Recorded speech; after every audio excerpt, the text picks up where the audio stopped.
अस्सलाम वालेकुम friends.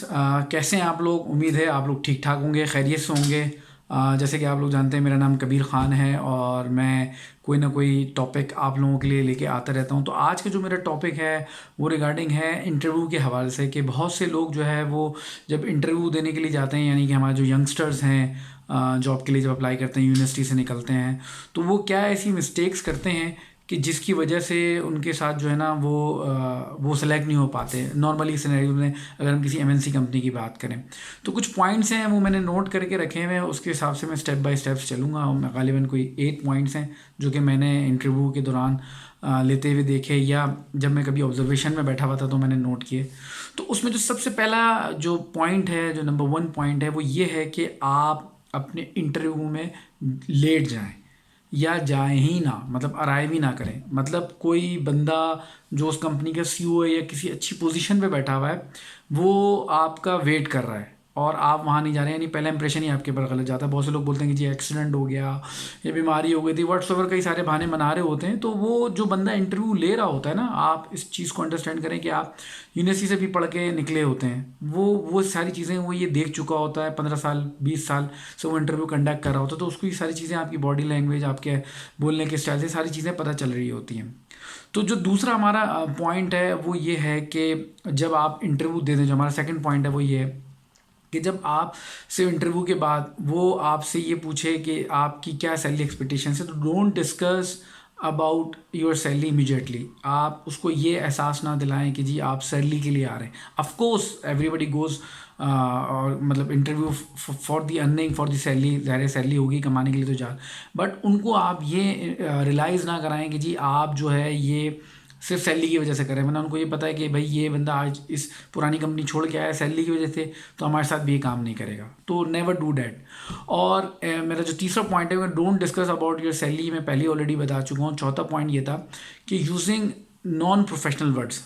Using non professional words का एक है मतलब हमारे एक जानने वाले थे, उन्होंने किसी लेडी को एक ऑडिट फर्म में जो है ना वो रिकमेंड कर दिया था। तो उन्होंने जाके जो है ना वो इंटरव्यू के दौरान ये बोल दिया कि जी मुझे बचपन से जो है ना कीड़े निकालने का शौक़ है। तो ऑब्वियसली उस जहाँ रिकमेंड किया गया था हमारे फ्रेंड के पास कॉल आ गई कि यार आपने किस तरह की ये लेडी जो है ना आपने रिकमेंड किया। अब लेडी इस तरह के वर्ड्स बोल रही हैं तो जो है ना ये अच्छा इंप्रेशन नहीं देता।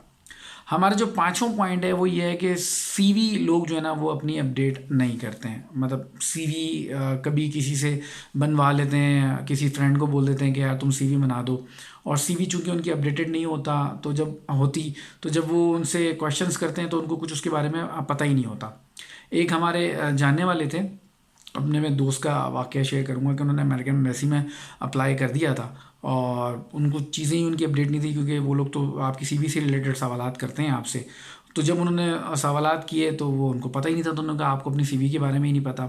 एक और मेरे एक दोस्त थे, उन्होंने एक फ्रेट फॉरवर्डिंग कंपनी है, उधर उन्होंने अप्लाई कर दिया था। तो उन्होंने जब उनसे सीवी से रिलेटेड उन्होंने उनसे क्वेश्चंस किए कि जी आपने कौन से ईयर में छोड़ा था, यहाँ पे लिखा हुआ, तो उनको वो याद ही नहीं था, उन्होंने वैसे ही लिख दिया था। और उन्होंने उसी सीवी से रिलेटेड आपकी सैलरी कितनी थी, आपने यहाँ पे इतने बजे इतने टाइम पे छोड़ा था, तो मतलब उनको वो जवाब नहीं दे पाए थे, जिसकी वजह से जो है ना वो बहुत जो है ना वो मतलब बैड इंप्रेशन पड़ा था और वो सेलेक्ट नहीं हो सके थे।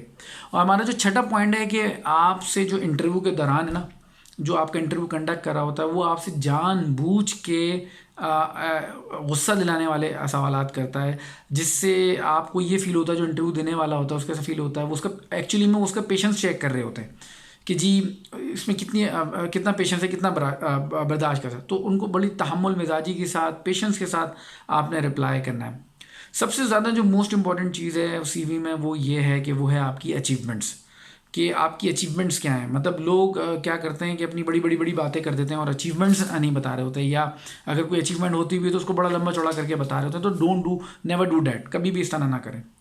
और हमारा जो सबसे आखिरी पॉइंट है, पॉइंट नंबर 8, जो सबसे सबसे इम्पॉर्टेंट पॉइंट है कि पावर स्ट्रगल्स, या कभी भी अपने आप को शो ऑफ मत करें। जो सामने वाला है उसको डिग्रेड मत करें। देखें अल्लाह ताला ने उसको किसी काबिल बनाया है, तभी वो आज आपका इंटरव्यू ले रहा है।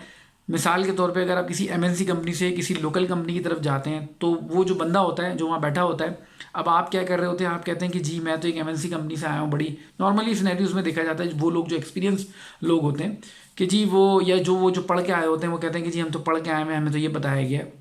और वहाँ जो बैठा होता है उस कंपनी में लोकल, वो क्या कर रहा होता है कि वो स्टेप बाय स्टेप उस जगह पे पहुँच रहा होता है, यानी ग्रास लेवल से पहुँच रहा होता है। उसको 20 साल लग जाते हैं, नॉर्मली 18 से 20 साल लग जाते हैं उस CFO की या डायरेक्टर की पोजीशन पे पहुँचते पहुँचते।